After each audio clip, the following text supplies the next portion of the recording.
What if the real reason you feel anxious, stressed, or stuck isn't your life, but the way you think about it? In Feeling Good, the new mood therapy by David D. Burns, you will discover how your mind quietly distorts reality and creates negative emotions, and more importantly, how you can take control of those thoughts to transform how you feel. In this audiobook summary, you'll learn powerful, practical techniques to break free from overthinking, defeat self-doubt, and build a calmer, stronger mindset. If you ever felt overwhelmed or trapped in your own head, this video is for you. Stay till the end, because what you're about to hear can completely change the way you think, feel, and live. In the introduction of Feeling Good, the new mood therapy, the most surprising idea is this: your feelings are not directly caused by what happens to you, but by how you interpret what happens. This means that two people can face the exact same situation and feel completely different emotions, simply because their thoughts about the situation are different. Imagine you send a message to a friend, and they don't reply for hours.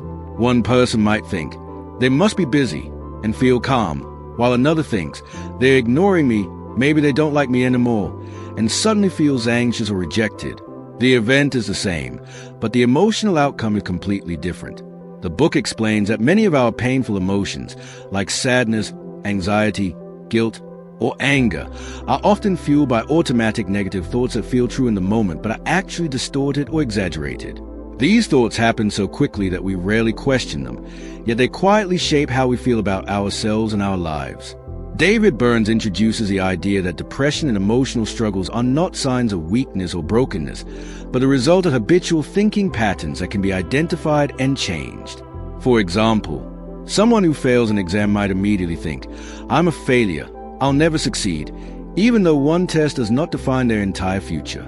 This kind of thinking turns a temporary setback into a permanent identity, which then creates deep emotional pain. The powerful message here is that if your thoughts can create your emotional reality, then changing your thoughts can change your life. This is not about blindly thinking positive, but about thinking accurately and realistically. When you begin to notice your inner dialogue and challenge the thoughts that don't make logical sense, you start gaining control over how you feel. A practical way to apply this is to pause when you feel a strong negative emotion and ask yourself, what am I telling myself right now? Then question it. Is this 100% true? Am I jumping to conclusions? Is there another way to see the situation? Over time, this simple habit can break the cycle of negative thinking. Think about your own life for a moment. Have you ever assumed the worst without real evidence? Have you ever labeled yourself based on one mistake? Or believe that how you feel must reflect reality? The introduction challenges you to realize that your mind is not always a reliable narrator. Instead of accepting every thought as truth, you can learn to observe your thoughts as mental events, not facts. This shift alone can create a powerful sense of freedom because it means you are not stuck with your emotions. You can influence them. By understanding that your thoughts are the bridge between events and emotions, you gain the ability to rebuild that bridge in a healthier way. And once you start doing that consistently, you begin to experience less emotional suffering and more clarity, confidence, and control over your life. Main points. Your emotions are shaped more by your thoughts than by external events. The same situation can create different feelings depending on how you interpret it. Automatic negative thoughts often feel true, but are actually distorted. Emotional struggles are often the result of thinking patterns, not personal failure. You can change how you feel by identifying and challenging your thoughts.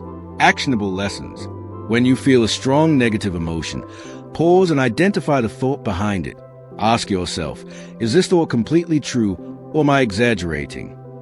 Look for alternative explanations instead of assuming the worst. Avoid labeling yourself based on a single mistake or event. Practice observing your thoughts daily without immediately believing them. Reflective questions. What negative thought do I repeat most often in my mind? How has this thought affected my emotions and decisions? Is there real evidence supporting this thought, or is it just an assumption? What would I say to a friend who had the same thought? How would my life change if I stopped believing this thought? In Feeling Good, the new mood therapy, the chapter How to Diagnose Your Mood begins with a simple but powerful idea. You cannot change what you don't clearly understand. Most people move through their day feeling bad or stressed without ever identifying what that actually means. Is it sadness, anxiety, guilt, anger, or a mix of all of them? Burns explains that vague emotional labels keep you stuck, while precise awareness gives you control. Imagine someone comes home after a long day and says, "I feel terrible."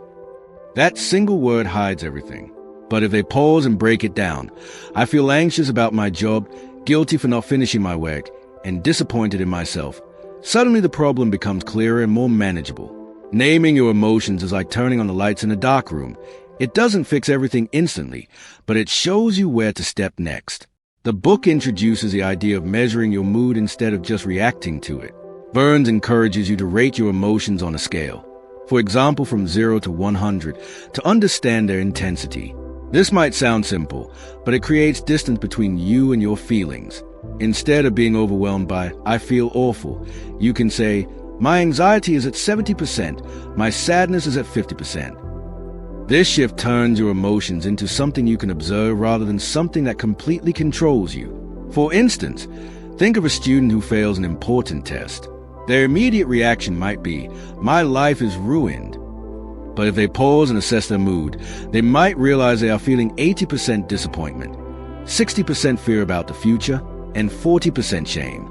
Now they can address each feeling separately instead of being consumed by a single overwhelming cloud of negativity. Burns also emphasizes the importance of identifying the specific thoughts connected to each emotion. Every emotion has a thought behind it, and if you can find that thought, you can start to challenge it. For example, if someone feels intense anxiety before a presentation, the underlying thought might be, "Everyone will judge me and I'll embarrass myself." By diagnosing the mood and uncovering the thought, they now have something concrete to work with. Without this step, they would simply avoid the presentation or suffer through it without understanding why they feel the way they do. This process is incredibly practical in everyday life. The next time you feel uneasy, instead of scrolling your phone or distracting yourself, try writing down exactly what you feel and how strong it is. Then ask yourself, what am I telling myself right now that is creating this feeling? That one question can reveal patterns you've been repeating for years without noticing. Think about how often you say, "I'm just not feeling good today," without investigating further. What if, instead, you treated your mood like a scientist studying data? What patterns would you discover? Would you notice that certain situations trigger the same thought again and again? Would you realize that your emotions spiked not because of what happened, but because of how you interpreted it? This chapter teaches that self-awareness is not complicated, but it does require honesty and attention. The more accurately you diagnose your mood, the more power you gain to change it. Over time, this habit builds emotional intelligence, helping you respond to life with clarity instead of confusion. Main points. You cannot improve your emotional state without clearly understanding it. Vague feelings keep you stuck, while specific emotional labels create clarity. Measuring your emotions on a scale helps you observe them instead of being overwhelmed by them. Every emotion is connected to an underlying thought. Identifying thought behind emotions gives you the ability to change how you feel. Actionable lessons. When you feel bad, pause and identify the exact emotions you are experiencing. Rate each emotion on a scale from 0 to 100 to understand its intensity. Write down the thoughts that are connected to each emotion. Treat your mood like data. Observe it without judgment. Practice this daily to recognize patterns in your thinking and emotions. Reflective questions. What specific emotions am I feeling right now, beyond just good or bad? How intense are these emotions on a scale from 0 to 100? What thoughts are creating these emotions? Do I notice any patterns in when these emotions appear? How would my reactions change if I understood my emotions more clearly? In Feeling Good, the new mood therapy, the chapter Understanding Your Emotions takes the idea from the previous section one step deeper. Once you can identify your emotions, you must learn to interpret them correctly. Burns explains that emotions are not random or mysterious forces. They are signals created by your thoughts, and they follow patterns that can be understood. However, the problem is that we often treat our emotions as absolute truth. If you feel worthless, you assume you are worthless. If you feel rejected, you assume you have been rejected. This emotional reasoning can quietly shape your entire reality. Imagine someone who walks into a room and notices people talking and laughing. If they already feel insecure, they might think, "They are laughing at me," and instantly feel embarrassed or anxious. In reality, the group may have nothing to do with them at all. The emotion feels real, but it is based on an interpretation, not a fact. Burns introduces the idea that many painful emotions are driven by predictable thinking errors, often called cognitive distortions. These include habits like all or nothing thinking, where you see things as complete success or total failure, overgeneralization, where one negative event defines your entire life, or mind reading, where you assume you know what others think about you without evidence. For example, consider a person who makes a small mistake at work. Instead of thinking, I made a mistake, I can fix it, they think, I always mess up, I'm not good enough for this job. That single distorted thought creates a wave of shame, anxiety, and discouragement. The emotion feels intense and convincing, but it is built on an inaccurate interpretation. Understanding your emotions means learning to separate the feeling from the thought that created it, and then evaluating whether that thought is actually reasonable. A practical way to apply this in your life is to treat your emotions like clues rather than conclusions. When you feel something strong, instead of reacting immediately, pause and ask yourself, what thought is creating this feeling? Then go one step further and question that thought. Am I looking at the full picture, or am I focusing only on the negative? For instance, if you feel rejected after someone doesn't reply to your message, your thought might be, they don't care about me. But if you challenge it, you might realize there are many other possibilities. They could be busy, distracted, or simply forgot. By adjusting the thought, the emotional intensity naturally decreases. Over time, this process builds a habit of thinking that is more balanced and realistic, which leads to healthier emotional responses. Think about your own experiences. Have you ever felt certain that something was true just because it felt that way, only to realize later that you were wrong? Have your emotions ever pushed you to make decisions you later regretted? This chapter invites you to stop treating your emotions as final judgments and start seeing them as messages that need to be examined. When you understand that emotions are influenced by thoughts and that those thoughts can be flawed, you gain the ability to reshape your emotional world. This does not mean ignoring your feelings, but understanding them more deeply so they no longer control you without question. The more you practice this, the more you move from reacting automatically to responding thoughtfully, which is where real emotional freedom begins. Main points. Emotions are signals created by your thoughts, not direct reflections of reality. Emotional reasoning makes you believe that what you feel must be true. Cognitive distortions are common thinking errors that create negative emotions.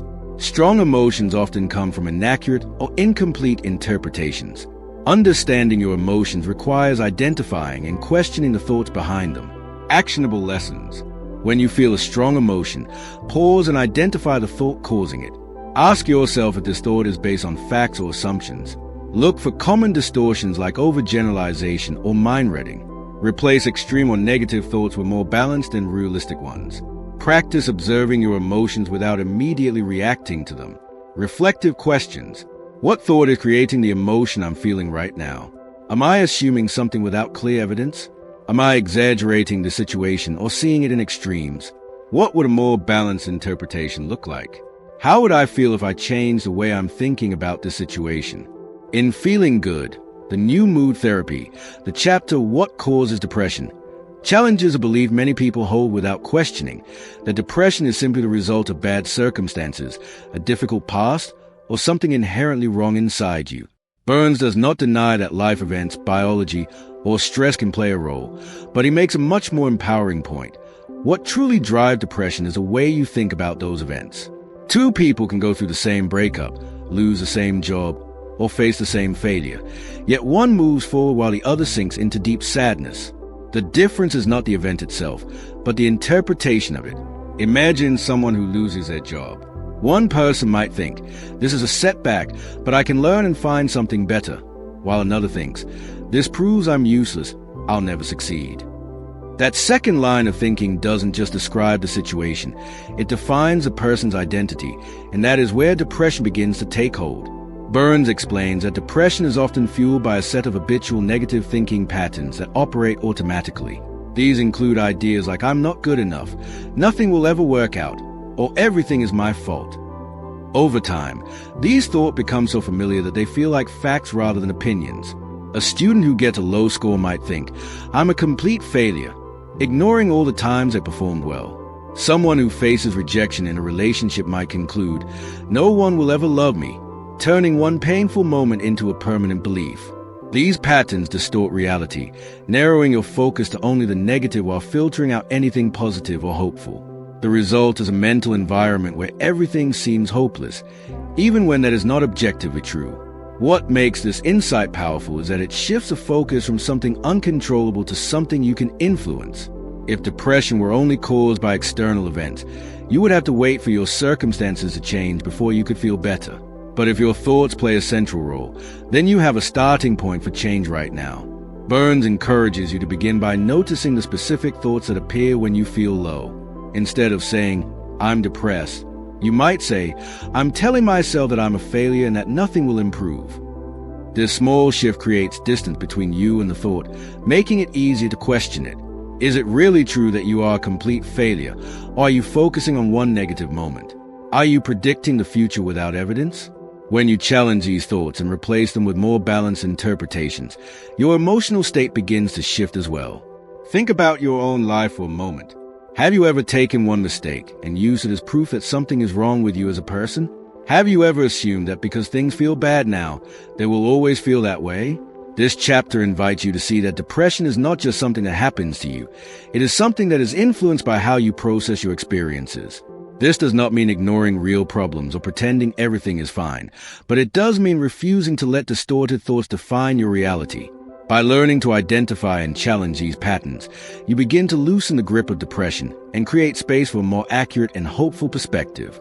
Main points. Depression is influenced more by your thoughts than by external events alone. The same situation can lead to different emotional outcomes depending on interpretation. Negative thinking patterns can become automatic and feel like facts. Common distortions include overgeneralization, self-blame, and hopeless predictions. Changing your thoughts can gradually change your emotional state. Actionable lessons. Notice the specific thoughts that appear when you feel low. Separate yourself from your thoughts by saying, "I'm having the thought that." Question whether your thoughts are based on facts or assumptions. Avoid turning single events into permanent conclusions about yourself or your future. Practice replacing extreme or negative thoughts with balanced, realistic ones. Reflective questions. What thoughts do I usually have when I feel depressed or low? Am I treating one negative event as a reflection of my entire life? Am I predicting a negative future without clear evidence? What evidence supports or challenges my current thoughts? How would my feelings change if I looked at the situation differently? In Feeling Good, the new mood therapy, the chapter Do Nothingism, How to Beat It tackles one of the most frustrating and misunderstood experiences, the feeling of being stuck, unmotivated, and unable to take action even when you know what you should be doing. Burns explains that this paralysis is not laziness or a lack of willpower. It is a result of certain thoughts that drain your energy before you even begin. When you tell yourself, "This is too hard, I won't do it well," or "there's no point," your brain reacts by shutting down effort, making inaction feel almost inevitable. Imagine someone sitting in front of their laptop, knowing they need to complete an important task, but instead they scroll endlessly on their phone. From the outside, it looks like procrastination, but internally, it is driven by a quiet loop of discouraging thoughts that make starting feel overwhelming. Burns introduces a key insight. Motivation does not come before action. It comes after action. Many people wait until they feel like it before starting, but that feeling rarely arrives on its own. Instead, even a small step forward can create a sense of momentum that builds motivation naturally. Think of someone who wants to clean their room but feels completely overwhelmed.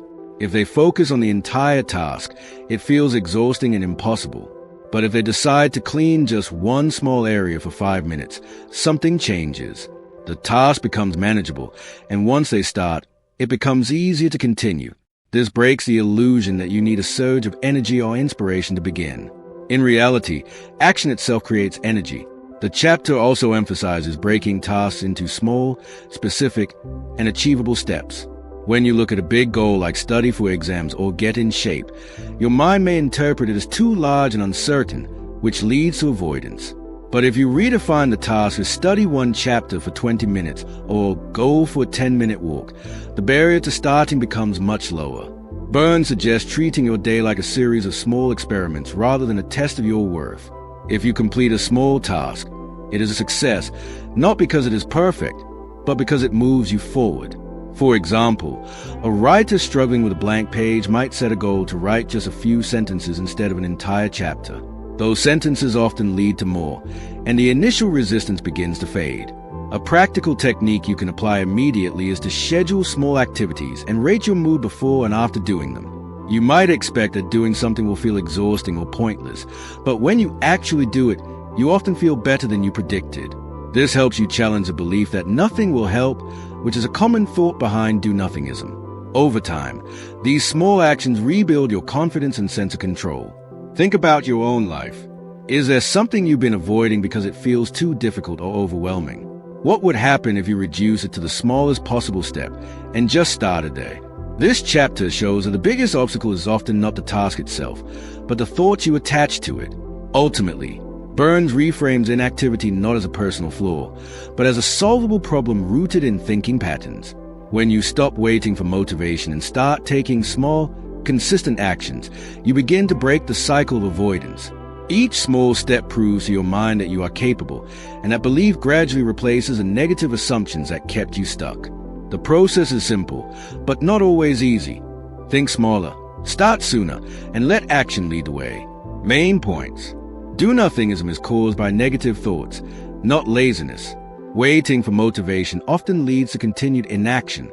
Action creates motivation, not the other way around. Large tasks feel overwhelming and lead to avoidance.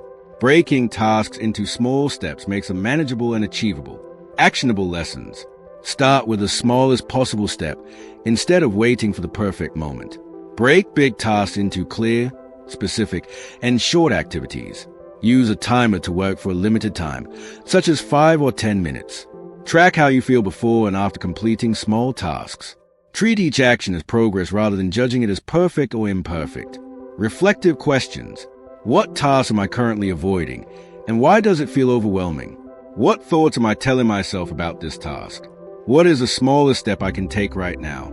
How would I feel if I completed just one small part of this task? What would change in my life if I stopped waiting for motivation and started acting? In Feeling Good, the new mood therapy, the chapter Overcoming Guilt takes a hard look at one of the most emotionally draining experiences, the feeling that you've done something wrong and should keep punishing yourself for it. Burns makes an important distinction that most people never consider. There's a difference between healthy remorse and toxic guilt.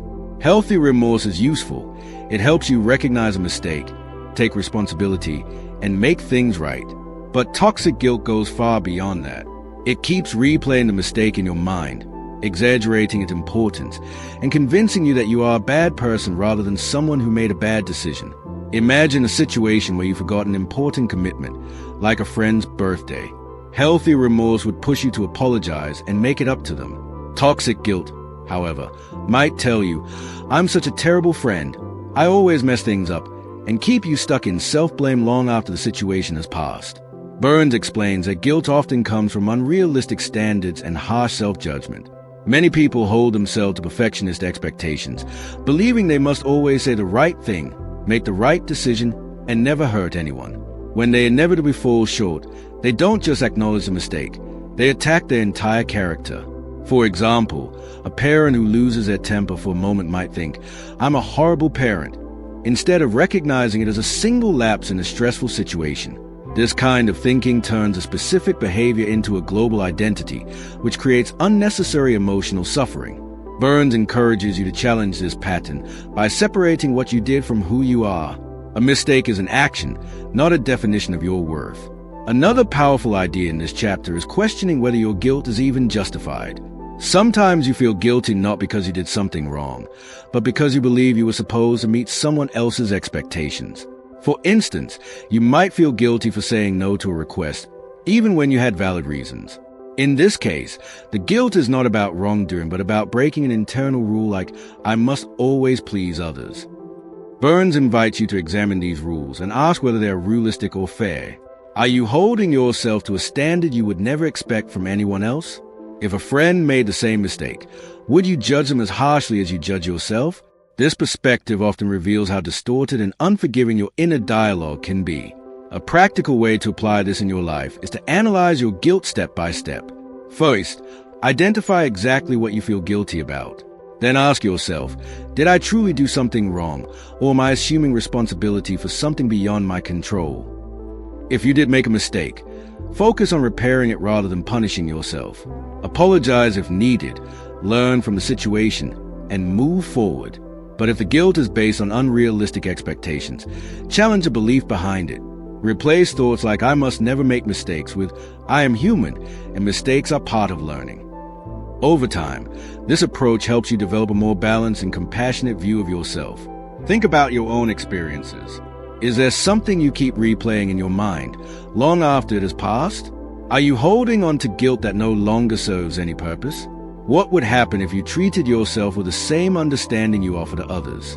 This chapter teaches that guilt should guide you toward growth, not trap you in self-punishment. When you learn to distinguish between useful remorse and harmful guilt, you free yourself from unnecessary emotional weight and create space for healthier, more constructive thinking. Main points. There's a difference between healthy remorse and toxic guilt. Healthy remorse leads to correction, while toxic guilt leads to self-punishment. Guilt often comes from unrealistic standards and perfectionism. People tend to judge themselves more harshly than they judge others. Separating action from identity reduces unnecessary emotional suffering. Actionable lessons.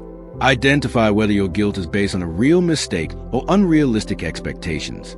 If you made a mistake, focus on correcting it instead of punishing yourself. Challenge perfectionist beliefs like "I must always be right." Treat yourself with the same fairness and compassion you offer others. Replace self-critical thoughts with balanced and realistic ones. Reflective questions. What exactly am I feeling guilty about? Did I truly do something wrong? Or am I assuming too much responsibility? Am I judging myself more harshly than I would judge someone else? What can I learn from this situation instead of punishing myself for it? How would my life change if I let go of unnecessary guilt? In Feeling Good, the new mood therapy, the chapter Defeating Hostility and Anger explores one of the most explosive human emotions and reveals something surprising.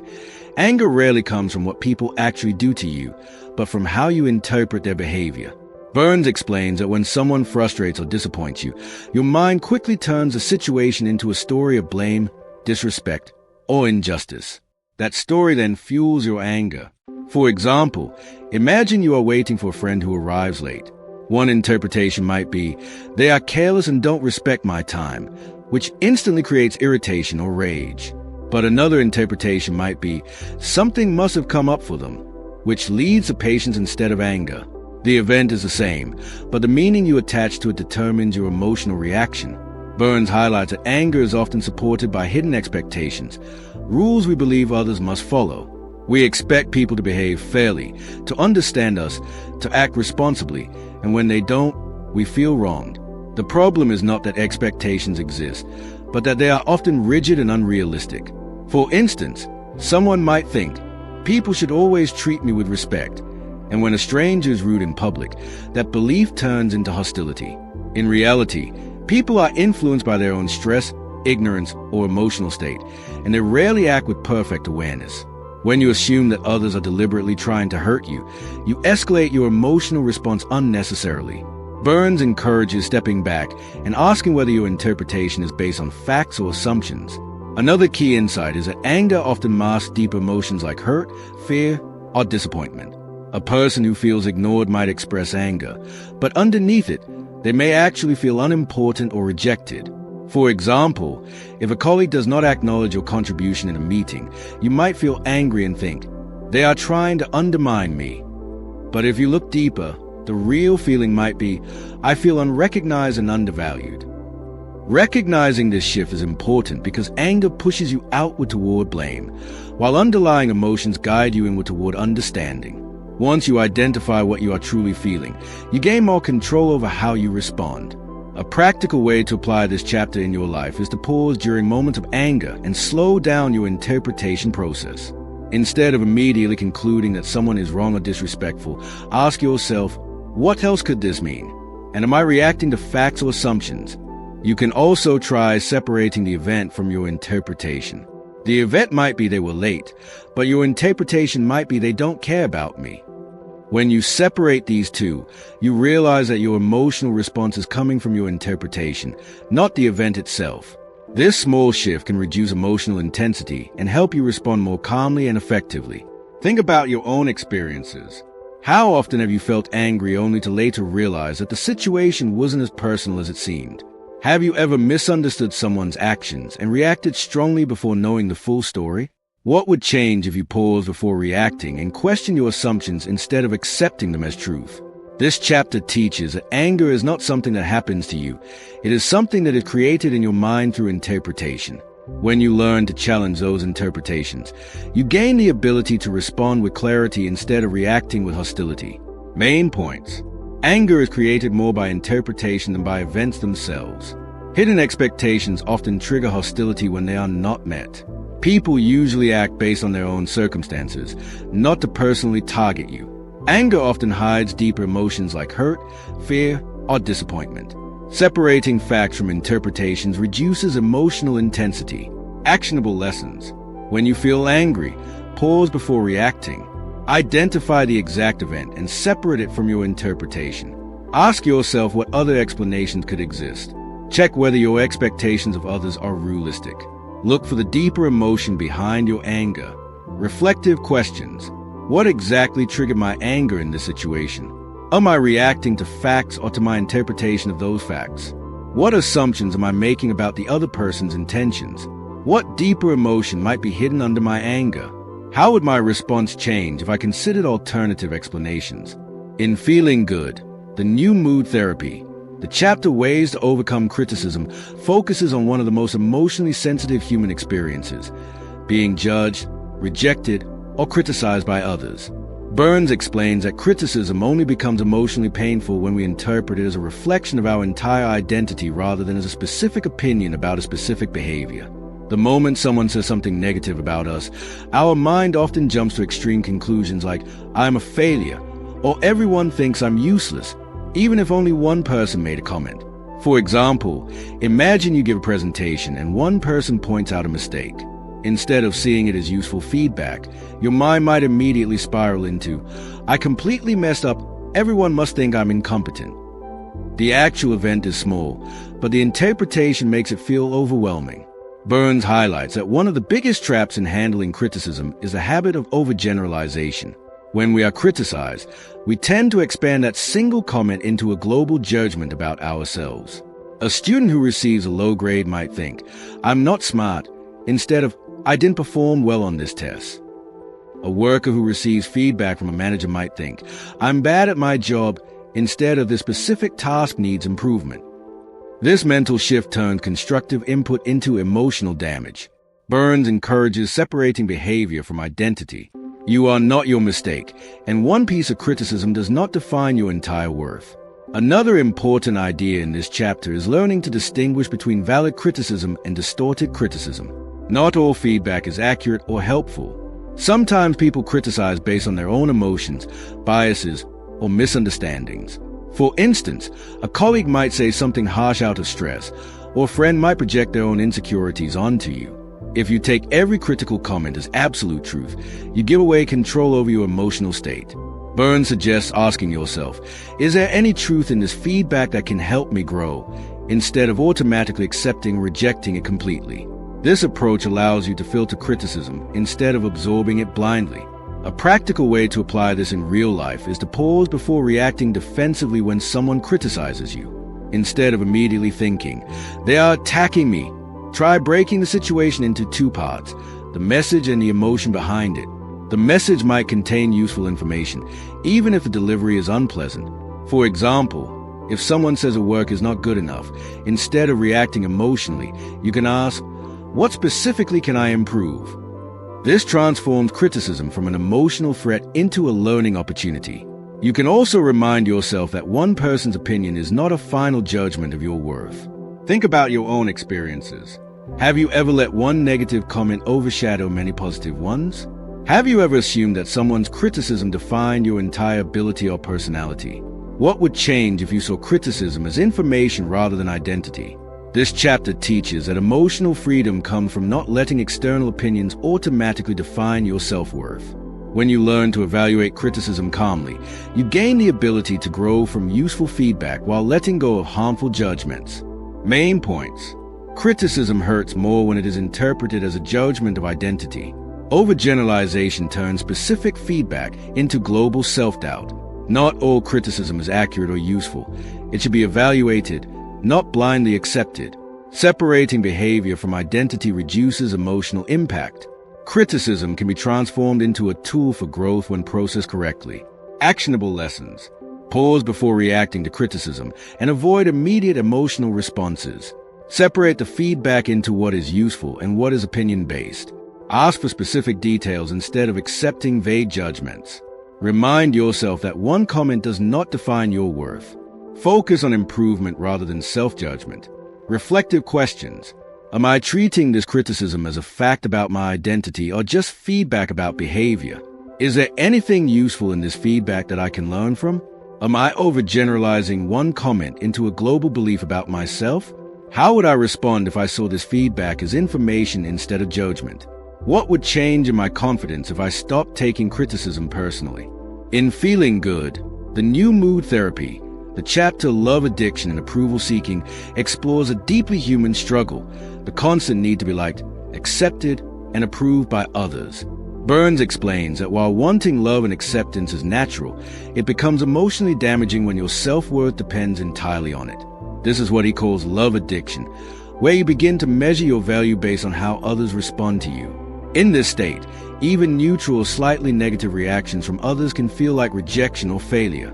Imagine sending a message to someone and their reply with just, "okay," instead of seeing it as a simple response. Your mind might spiral into thoughts like, "they are upset with me," or "I must have done something wrong."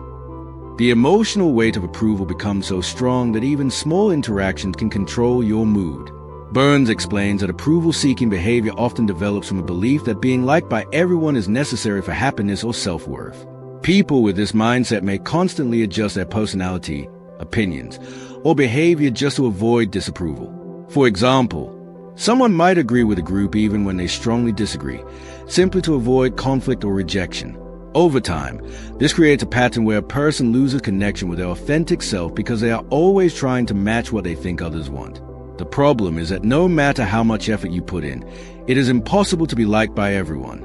So tying your emotional stability to universal approval guarantees constant anxiety and disappointment. A powerful example can be seen in workplace or social situations. Imagine an employee who works extremely hard but constantly worries about whether their boss is satisfied. Even after receiving positive feedback, they may still feel insecure, thinking maybe they are just being polite. This shows how approval addiction distorts perception. You begin to discount positive feedback and focus only on potential rejection. Burns emphasizes that this mindset creates emotional dependency, where your mood rises and falls based on external validation instead of internal stability.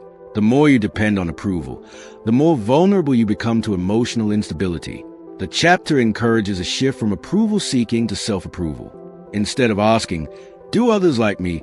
the more empowering question becomes, "Do I respect how I am living and behaving?"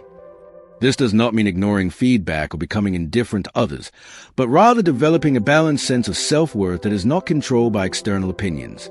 For example, if you express your opinion in a conversation and someone disagrees, instead of thinking, "they must not like me," you can think, "it's okay to have different perspectives." This shift allows you to maintain confidence even when others do not fully agree with you.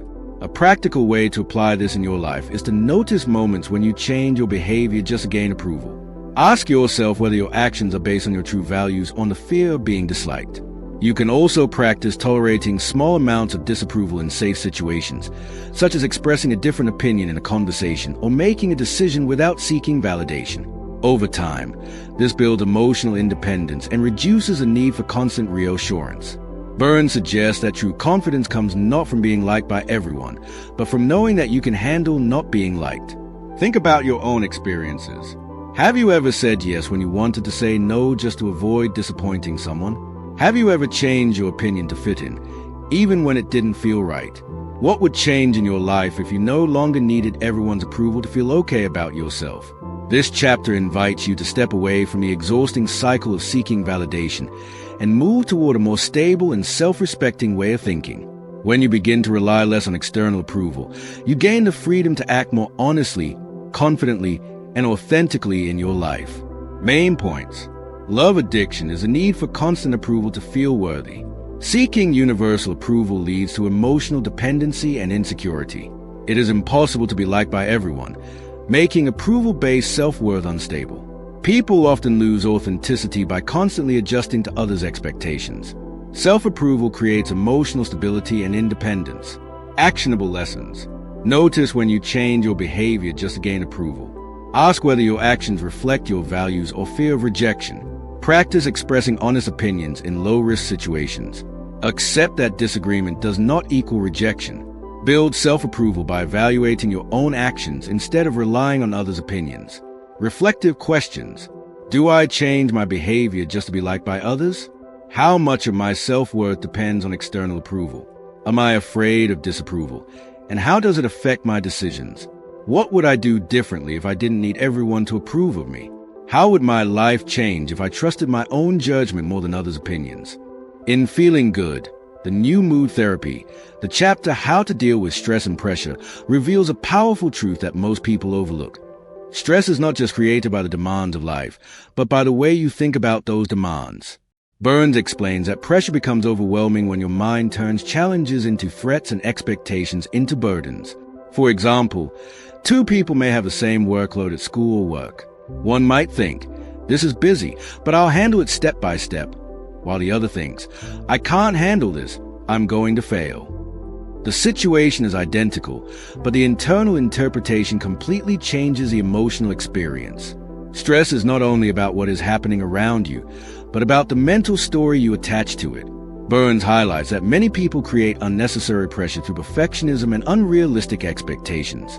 When you believe that everything must be done perfectly, on time, and without mistakes, even small tasks begin to feel overwhelming. Imagine a student preparing for exams who keeps thinking, if I don't get top marks, I'm a failure. This belief transforms normal academic pressure into intense anxiety. Similarly, a working professional might feel stressed not because the work is impossible, but because they believe they must never make errors or disappoint anyone. This internal pressure is often more damaging than the external situation itself. Burns emphasizes that stress is often self-generated through rigid thinking patterns. Another important insight in this chapter is the role of should statements. These are thoughts like, I should always be productive, I should never fail, or life should be easy. While they sound harmless, they create a constant sense of pressure because reality rarely matches these expectations. For instance, someone who says, I should always be calm, will feel stressed the moment they experience normal human emotions like frustration or anxiety. Instead of accepting these emotions as part of life, they interpret them as failures, which increases stress further. Burns suggests replacing should thinking with more flexible and realistic perspectives, such as, I would prefer things to go smoothly, but I can handle challenges if they arise. A practical way to apply this in your life is to break down stressful situations into smaller, manageable steps instead of viewing them as one overwhelming task. If you are facing a large project, instead of thinking, I have too much to do, you can ask, what is the first small step I can take right now? This immediately reduces emotional pressure and shifts your focus from fear to action. Another useful approach is to question your expectations.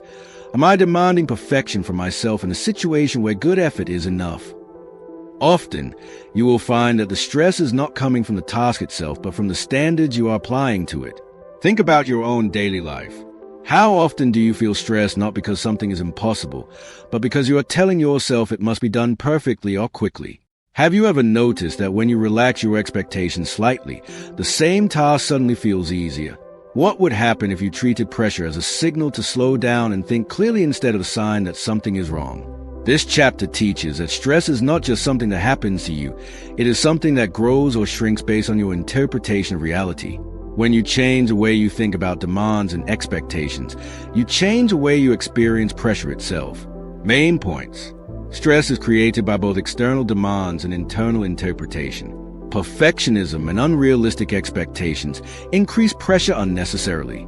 Should statements create emotional tension and frustration? Breaking tasks into small steps reduces overwhelm. Flexible thinking reduces stress and improves emotional control. Actionable lessons. Break large tasks into smaller, manageable actions. Identify and challenge perfectionist thoughts. Replace "I should" statements with more realistic alternatives. Focus on progress instead of perfection. When stressed, ask, "What is the next small step I can take?" Reflective questions. What thoughts are increasing my stress in this situation? Am I expecting perfection from myself or others? What should statements am I repeating in my mind? How would this situation feel if I lowered my expectations slightly? What is one small action I can take right now to reduce pressure?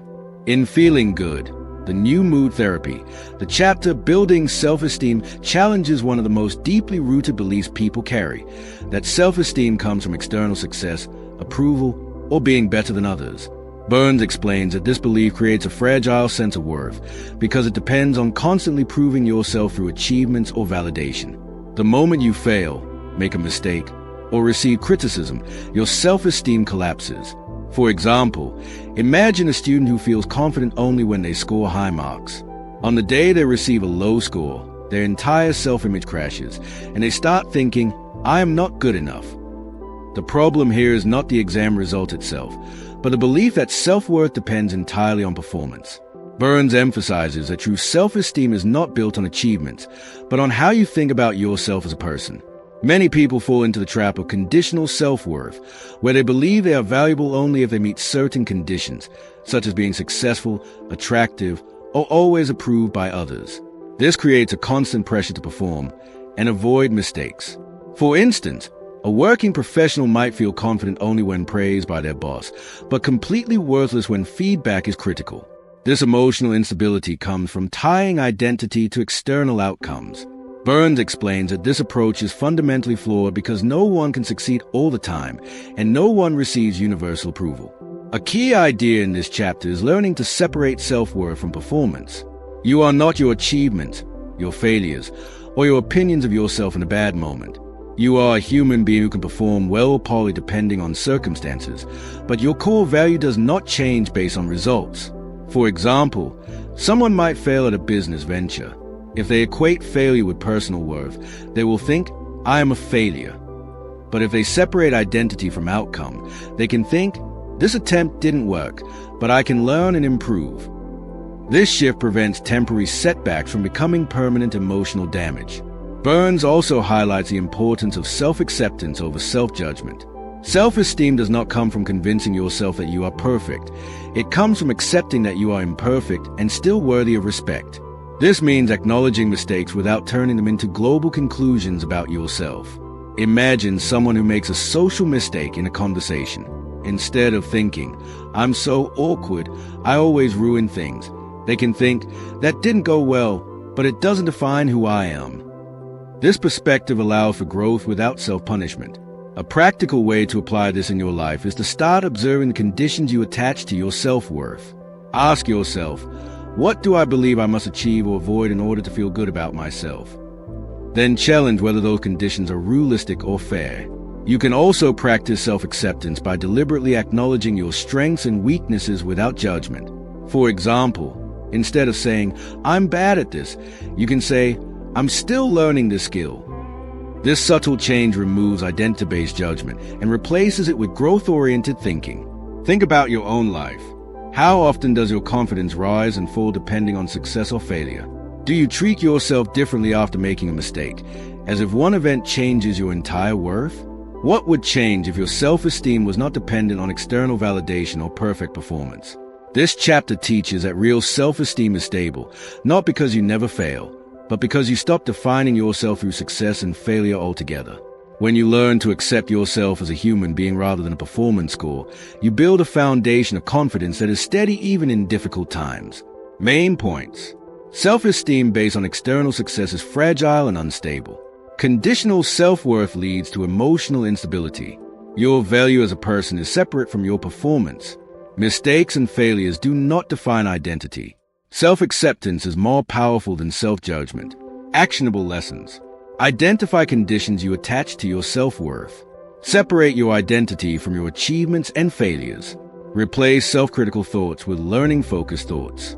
Practice accepting both strengths and weaknesses without judgment. Use mistakes as feedback, not as identity labels. Reflective questions. What do I believe I must achieve to feel worthy? Do I define myself by my successes and failures? How do I talk to myself after making a mistake?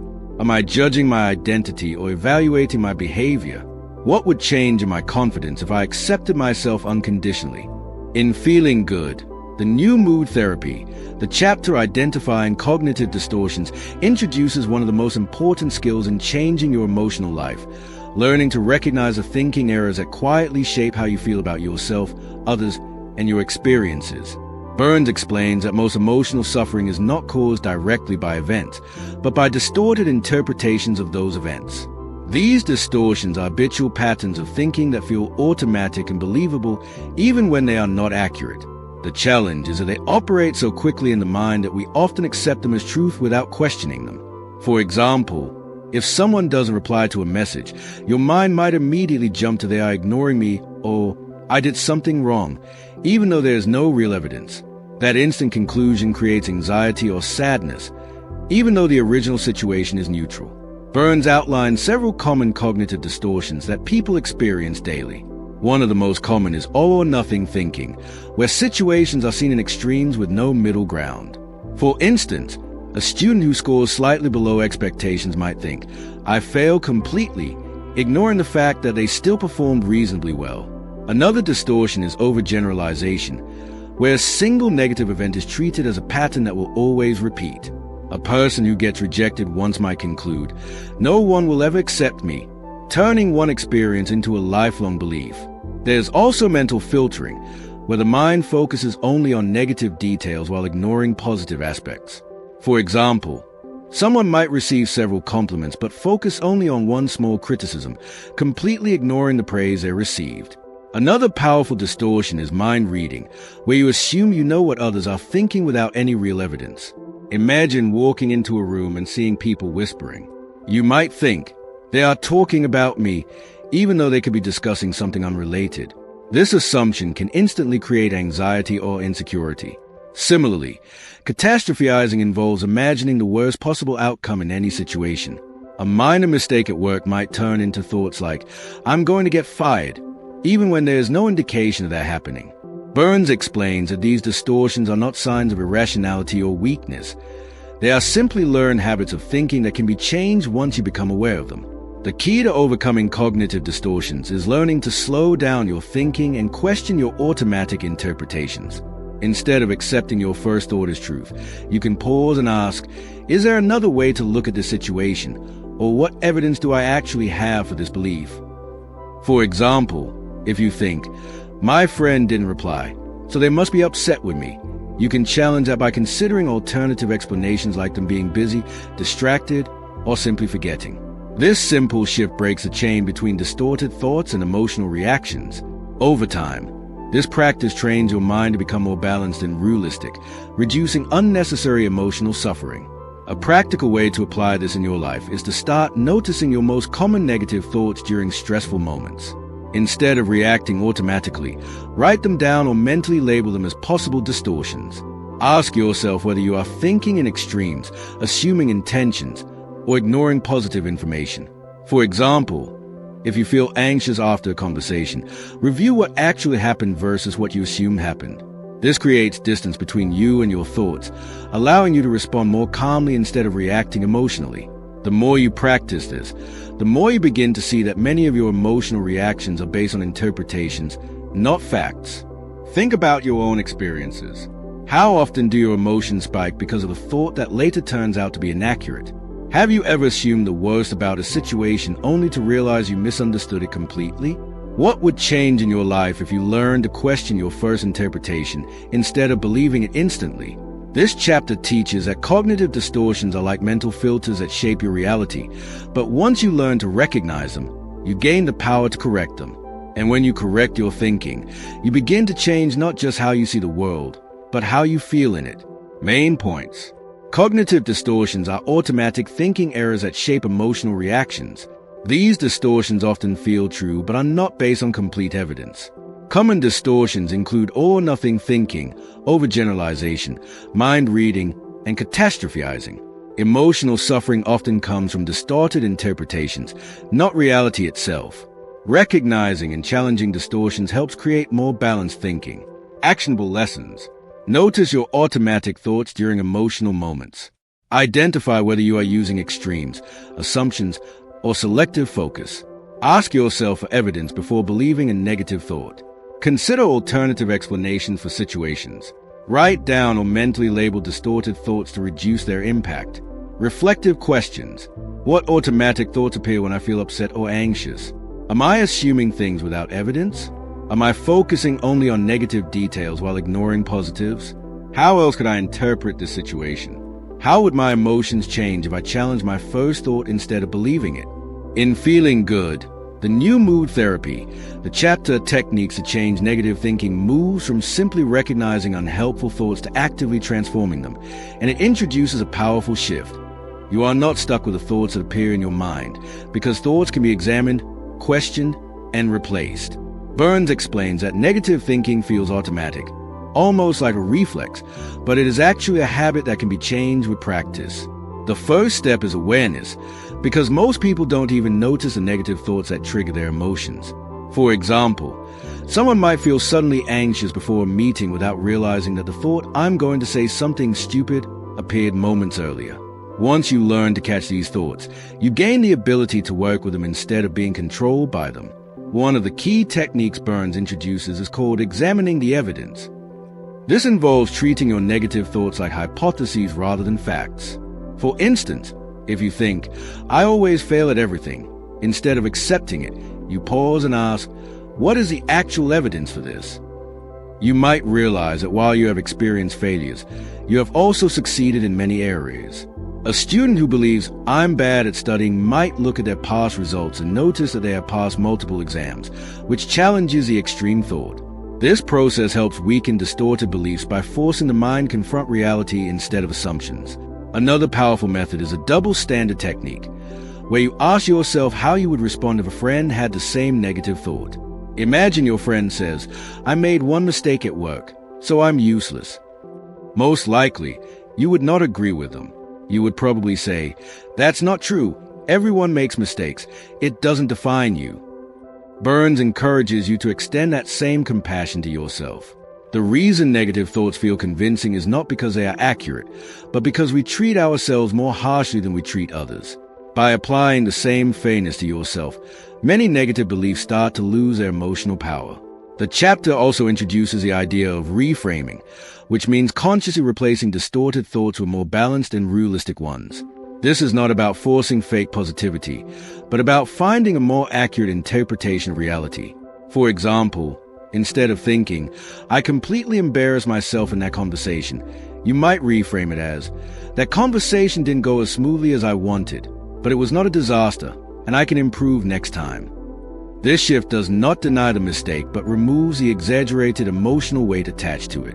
Over time, reframing helps build a more stable and flexible mindset. Burns also emphasizes the importance of repetition. Changing thinking patterns is not a one-time decision, but a practice. Negative thoughts may return, but each time you challenge them, you weaken their influence.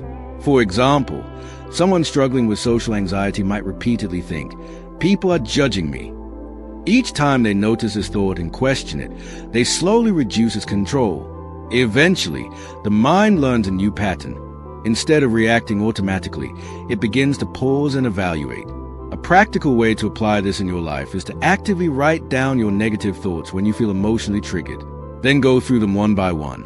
Examine the evidence, challenge them with a double standard approach, and reframe them into more balanced statements. For instance, if you think, "I'm not good enough for this job," you might rewrite it as, "I'm still learning, and I have strength that helped me grow in this role." This simple process trains your brain to shift from emotional reaction to rational evaluation. Think about your own experiences. How often do your negative thoughts feel completely true in the moment, only to seem exaggerated later? Have you ever noticed that the way you talk to yourself is much harsher than how you would speak to someone you care about? What would change in your daily life if you consistently challenge your negative thoughts instead of accepting them? This chapter teaches that your mind is not your enemy, but it does require guidance.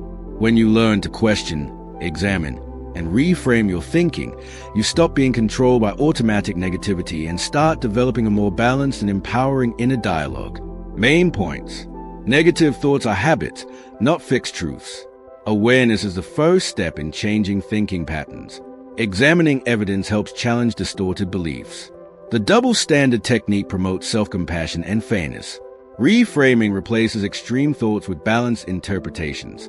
Repetition is essential for long-term change. Actionable lessons. Write down negative thoughts when you feel emotionally triggered. Ask what evidence supports or contradicts each thought. Treat yourself with the same fairness you offer to others. Reframe extreme thoughts into balanced statements. Practice consistently to weaken negative thinking patterns over time. Reflective questions. What negative thoughts appear most often in my mind? What evidence do I actually have for these thoughts? Would I say this same thought to a friend? How can I reframe this thought in a more balanced way? How would my emotional life change if I challenge my thoughts regularly instead of accepting them? In Feeling Good, the New Mood Therapy, the chapter The Chemistry of Mood, Medication, and Therapy explains a crucial but often misunderstood aspect of emotional health. Your mood is influenced by both your thoughts and your brain chemistry, and real improvement often comes from understanding how these two work together instead of treating them as separate or competing explanations. Burns makes it clear that emotional struggles like depression are not simply all in your mind or purely chemical, but a combination of cognitive patterns and biological factors that interact with each other. This means that while medication can sometimes help regulate brain chemistry, psychological techniques like changing negative thinking patterns can also directly influence how your brain functions. For example, a person experiencing depression might feel completely drained and assume, "I am broken," but in reality, their brain chemistry and thought patterns are both contributing to how they feel, and both can be addressed in different ways. Burns explained that medication can be helpful for some people, especially when depression is severe, because it can stabilize mood enough to allow a person to engage in daily life and therapeutic work. However, he also emphasizes that medication alone does not resolve the underlying thinking patterns that often maintain emotional suffering. Imagine someone who takes medication and begins to feel slightly better, but still continues to think, "Nothing in my life will ever improve." In that case, the chemical improvement alone is not enough to create lasting emotional change. On the other hand, someone who learns to challenge their distorted thoughts while also having stable brain chemistry support may experience a much more balanced and sustained recovery. Burns encourages a combined understanding, where biology and psychology are not seen as opposing forces, but as complementary parts of healing. The chapter also highlights an important insight. Your thoughts can actually influence your brain chemistry. When you repeatedly engage in negative thinking, your brain strengthens pathways associated with sadness, anxiety, and hopelessness. But when you consistently practice more balanced and realistic thinking, you begin to reinforce healthier emotional patterns. For example, someone who constantly tells themselves, "I can't handle anything," will likely feel more overwhelmed over time. But if they begin to challenge that thought and replace it with, "I can handle things step by step," their emotional response gradually shifts. This shows that psychological work is not separate from biology, it actively shapes it. Burns also addresses a misconception that relying on therapy or medication means weakness. He explains that just as someone would seek treatment for a physical condition like diabetes or high blood pressure, emotional conditions deserve the same level of understanding and care. A person struggling with depression is not lacking willpower. They are dealing with a complex interaction of thought patterns and brain processes. For instance, imagine someone recovering from a long period of stress who feels guilty for needing help. They might think, "I should be able to fix this on my own." This belief only adds more pressure.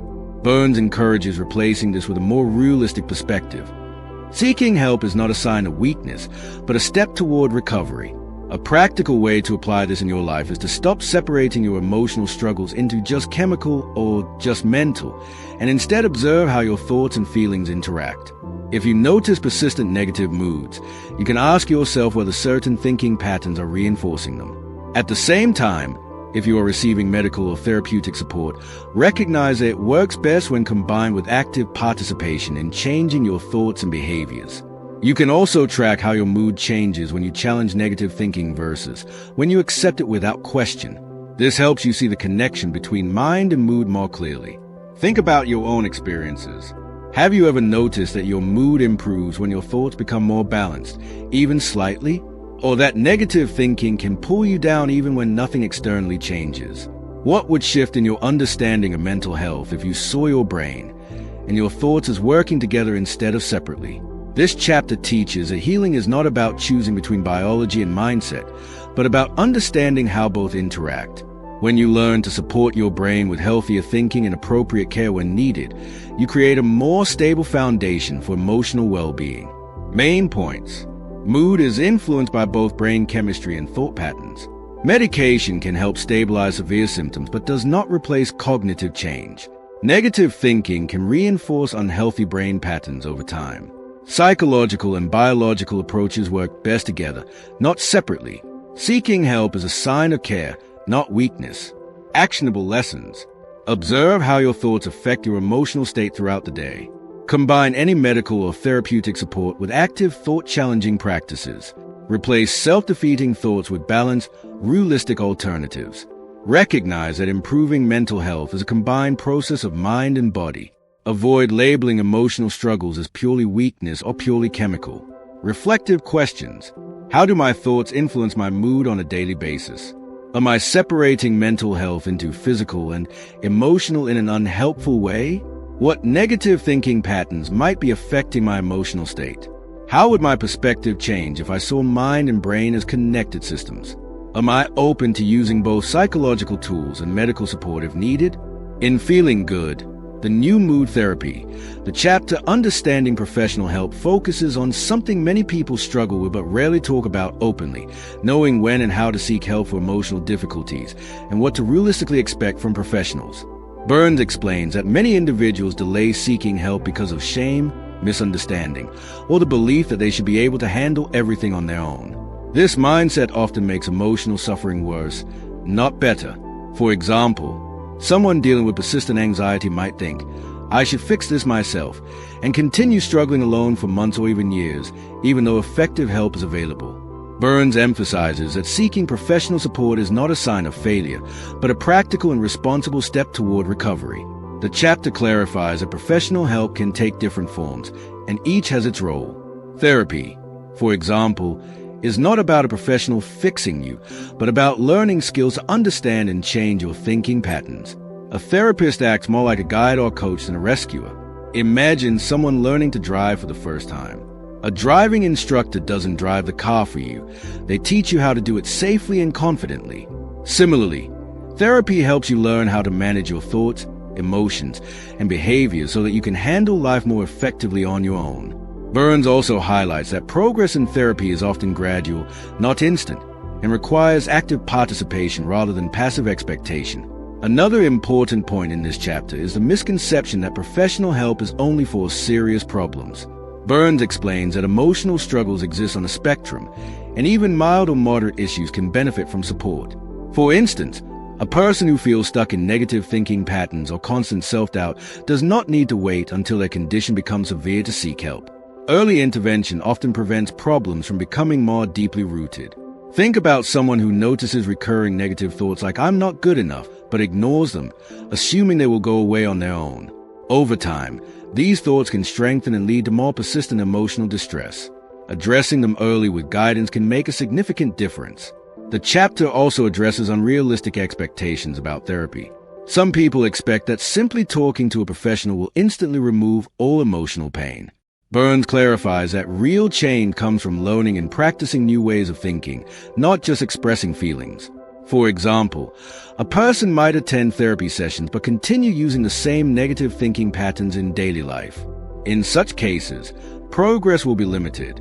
On the other hand, someone who actively applies the techniques they learn, such as identifying cognitive distortions or challenging negative thoughts, will experience more meaningful improvement. This highlights that therapy is a collaborative process, not a passive experience. Burns further emphasizes the importance of finding the right kind of help. Not every approach works for every individual, and it may take time to find professional or method that fits your needs. Just like physical health care, mental health care may involve adjustments and exploration. A person might try one approach and not feel connected, then try another and experience better results. This process is normal and does not mean help is ineffective. It means personalization is important. For example, someone struggling with social anxiety might benefit more from structured cognitive techniques than from open-ended discussion alone. A practical way to apply this chapter in your life is to become more open and informed about seeking support when needed. Instead of seeing it as a last resort, view it as a tool for growth and learning. If you notice persistent emotional struggles, such as ongoing anxiety, sadness, or negative thinking patterns, consider reaching out for guidance earlier rather than later. You can also approach help with a mindset of active participation, asking yourself, what skills can I learn from this process, and how can I apply them in daily life? This shifts you from being a passive recipient to an engaged participant in your own improvement. Think about your own situation. Have you ever avoided seeking help because you thought you should handle everything alone? Have you ever underestimated the value of learning structured emotional skills from a trained professional? What might change in your life if you saw professional help not as a sign of weakness, but as a way to build strength and clarity? This chapter teaches that understanding professional help is not just about knowing when to seek it, but about recognizing that emotional growth often becomes easier when you stop trying to do everything in isolation. Support, when used wisely, can accelerate understanding, build resilience, and create lasting emotional change. Main points. Seeking professional help is a sign of responsibility, not weakness. Therapy is a learning process, not someone fixing you. Early support can prevent emotional issues from becoming more severe. Real progress requires active participation, not passive attendance. Different approaches work for different people. Finding the right fit is important. Actionable lessons. Be open to seeking help when emotional struggles persist. Treat therapy or guidance as skill building, not just talking. Actively apply techniques learned in daily life. Don't wait for problems to become severe before seeking support. Stay patient and flexible while finding the right approach or professional. Reflective questions. Am I avoiding help because of pride or misunderstanding? Do I expect emotional change without active effort on my part? What emotional patterns have I been struggling with for a long time? How would my life change if I treated professional help as learning rather than fixing? Am I willing to actively participate in improving my emotional well-being? In Feeling Good, the New Mood Therapy, the chapter Finding Meaning and Happiness explores one of the deepest questions in human life: what actually creates lasting happiness, and why so many people feel empty even when their lives look successful from the outside. Burns explains that many people search for happiness in external achievements such as money, status, relationships, or recognition, believing that once they reach these goals, they will finally feel complete. However, what often happens is that even after achieving these things, the sense of fulfillment is temporary. For example, someone might work extremely hard to get a promotion, feel excited for a short time after getting it, and then quickly return to the same level of dissatisfaction, immediately shifting focus to the next problem or desire. This cycle shows that happiness based only on external conditions is unstable and constantly shifting. Burns emphasizes that meaningful happiness comes from within, specifically from how you interpret your life, your values, and your daily experiences. A key idea is that meaning is not something you find as a final destination, but something you create through your actions and perspective. For instance, two people can experience the same routine job. One might think, this job is meaningless, I'm stuck, while another might think, this job helps me support my family and build skills for the future. The external situation is identical, but the meaning they assign completely changes their emotional experience. This shows that meaning is not built into circumstances. It is constructed by the mind. The chapter also highlights the importance of shifting focus from outcome-based happiness to process-based fulfillment. Many people believe happiness will come after they achieve something, such as graduating, getting married, or reaching financial success. But Burns explains that this mindset postpones happiness indefinitely. Imagine a student who tells themselves, I will be happy once I get perfect grades. Even if they achieve those grades, their mind quickly moves the goalpost further, such as worrying about the next exam or future career. This creates a pattern where happiness is always delayed. Instead, Burns encourages finding satisfaction in the process itself, learning, growing, contributing, and engaging with life in the present moment.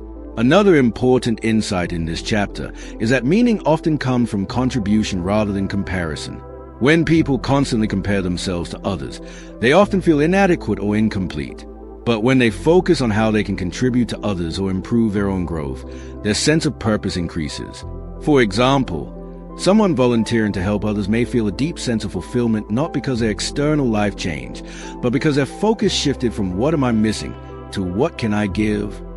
This shift reduces self-centered thinking and creates a broader sense of connection and purpose.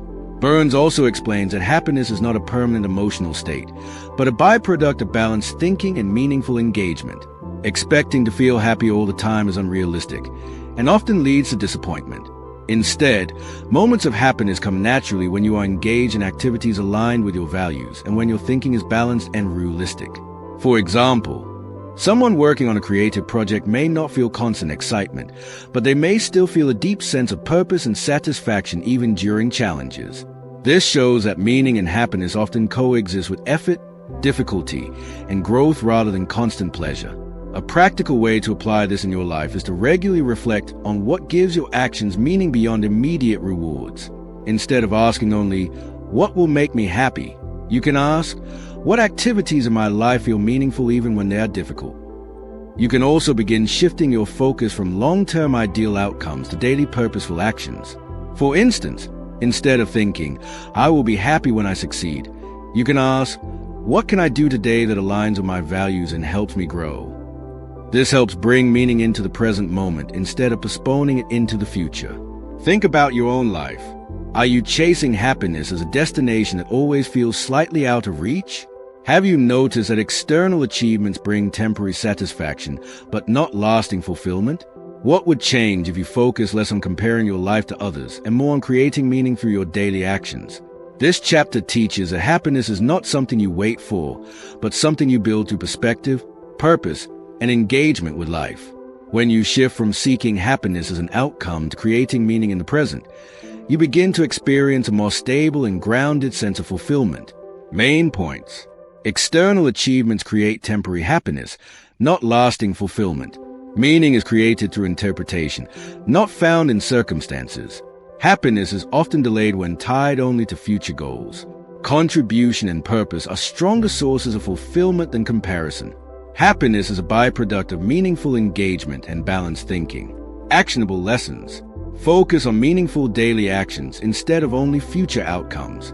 Ask yourself what activities align with your values. Shift attention from comparison to contribution. Find purpose in the process, not just the result. Reflect regularly on what makes your life feel meaningful. Reflective questions. Am I relying on external achievements for happiness? What activities in my life feel meaningful even when they are difficult? Do I postpone happiness until I reach certain goals? How often do I compare myself to others instead of focusing on my growth? What small action today would make my life feel more meaningful? In Feeling Good, the new mood therapy, the chapter Maintaining Long-Term Mental Health focuses on a crucial truth that often gets overlooked after people start feeling better. Improving your mood is one thing, but maintaining that improvement over time requires consistent mental habits. Burns explains that many people experience temporary relief from depression or anxiety, but later fall back into old patterns because they stop practicing the very techniques that help them recover. It is similar to physical fitness. Going to the gym once or twice can help, but long-term health only comes from consistent effort. In the same way, emotional health depends on ongoing awareness and practice of how you think, interpret events, and respond to challenges. Burns emphasizes that relapse into negative thinking patterns is common, not because people fail, but because the mind naturally defaults to old habits under stress. For example, someone who has worked hard to overcome self-critical thinking may still find that during a stressful situation, like a job rejection or personal conflict, the old thoughts return, such as, "I'm not good enough," or "I'll never improve." This does not mean progress is lost. It simply means that mental habits require reinforcement. The key is not to panic when old patterns reappear, but to recognize them quickly and respond with the same techniques used during recovery, such as challenging distortions or reframing thoughts. The chapter also highlights the importance of ongoing self-awareness. Burns explains that people often become less attentive to their thinking once they start feeling better, which can allow negative patterns to slowly return unnoticed. For instance, someone who has learned to manage anxiety might gradually stop questioning their thoughts and begin accepting negative assumptions again during stressful periods. This is why regular reflection is essential. Just as you would maintain physical health through exercise and healthy habits, mental health requires regular check-ins with your thoughts and emotions to ensure you are not slipping back into harmful patterns. Another important idea is the role of lifestyle balance in maintaining mental health. Burns points out that emotional well-being is not only about thinking patterns, but also about how you structure your daily life. Lack of rest, poor time management, isolation, or lack of meaningful activity can all contribute to emotional instability. For example, a person who stops engaging in social activities or hobbies after feeling better may slowly begin to feel disconnected or low again, not because their mindset has completely changed, but because their life structure no longer supports emotional balance. Maintaining mental health therefore involves both cognitive work and healthy daily routines. Burns also stresses the importance of continuing to challenge perfectionism and unrealistic expectations even after improvement. Many people, once they feel better, begin expecting themselves to never feel bad again, which ironically creates pressure that can lead to relapse. For example, someone who previously struggled with anxiety might think, "I should always be calm now," and feel discouraged the moment normal stress appears. Burns encourages accepting that emotional ups and downs are part of life, and that maintaining mental health does not mean eliminating negative emotions, but learning how to respond to them effectively. A practical way to apply this in your life is to treat mental health as an ongoing practice rather than a one-time achievement. You can regularly review your thinking patterns, especially during stressful periods, and ask yourself whether old habits are returning. You can also schedule time for reflection, just a few minutes a day, to check how you are interpreting events and whether any cognitive distortions are creeping back in. Additionally, maintaining a balanced routine with rest, social interaction, and meaningful activities help support emotional stability over time. The goal is not perfection, but consistency in awareness and practice. Think about your own experience. Have you ever made progress in your emotional well-being only to notice old thoughts returning during difficult times? Do you tend to stop using helpful strategies once you start feeling better? What would change if you treated mental health like a long-term skill that requires maintenance rather than a problem that gets permanently solved? This chapter teaches that lasting emotional health is not about reaching a final state of perfection, but about continuously applying the tools that keep your mind balanced. When you stay aware, consistent, and patient with yourself, you build resilience that lasts through life's inevitable ups and downs. Main points. Mental health improvements require ongoing practice to maintain. Old thinking patterns can return during stress if not actively managed. Self-awareness must continue even after recovery or improvement. Lifestyle balance supports long-term emotional stability. Emotional health is about management, not permanent elimination of negative feelings. Actionable lessons. Regularly check your thoughts, especially during stressful moments. Continue using cognitive techniques even after you feel better. Maintain a balanced routine with rest, activity, and social connection. Accept emotional fluctuations as normal instead of failures. Treat mental health as an ongoing practice, not a final achievement. Reflective questions. Am I still practicing the techniques that help me improve my mood? Do I notice old negative thoughts returning under stress? Have I stopped being mindful of my thinking patterns? Is my daily routine supporting or harming my emotional balance? How can I build long-term consistency in my mental health habits? As we reach the end of this audiobook journey, remember the core message of feeling good, the new mood therapy. Your thoughts shape your emotions. Your emotions can be understood and changed. And lasting mental well-being comes from consistently practicing healthier thinking patterns in daily life. You've seen how negative thoughts are not facts, how cognitive distortions influence your perception, and how small, practical techniques can gradually transform stress, guilt, anger, and self-doubt into clarity and balance. If this video helped you understand your mind better, take the next step by applying even one lesson today. Start noticing your thoughts, challenge them, and build your mental strength one day at a time. If you enjoyed this summary, make sure to like the video, subscribe to Visual Books, and turn on notifications so you never miss powerful book insights that can change your thinking and your life.